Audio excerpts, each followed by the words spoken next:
i vogël atmosferike, ndryshim klimatik, sasisë rreshjeve, që në 4 ditë ishte sa mesatarja e muajit janar, pra e 30 ditëve rreshje në 5 vitet e fundit, faktori njerëzor ka peshën e vet.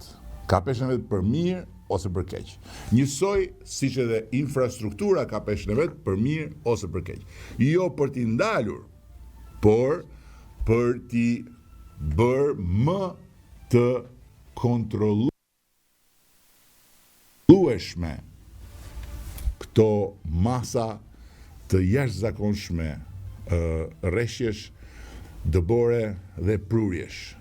Ndërkohë që ne si qeveri jemi të qartë për nevojën e vazhdimit të investimeve në sistemin mbrojtës vendit, unë nuk e di fare sinqerisht se si bëhet harbutrisë ekstreme ndaj natyrës që manifestojmë ore çast ne si popull.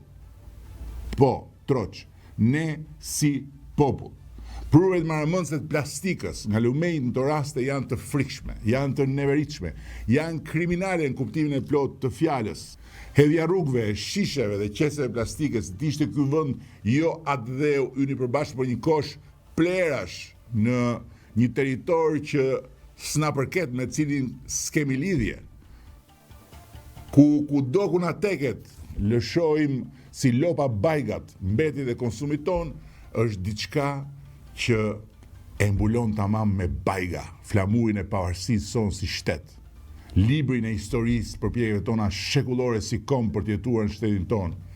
Fytyrën e secilit prej nesh si njerëz të këtij populli dhe si qytetarë të Europës, që mbajmë emrin shqiptar, të cilin e mbajmë me drejt, me krenari në shumë raste, të cilin e ndjejmë me të drejt si vërtet fjalën kyçe që na bën të ndjehemi krenar kur jemi në stadium, por të cilin e përdhosim emrin shqiptar, duke përdhosur Shqipërinë, duke përdhosur natyrën e Shqipërisë, duke përdhosur fytyrën e Shqipërisë.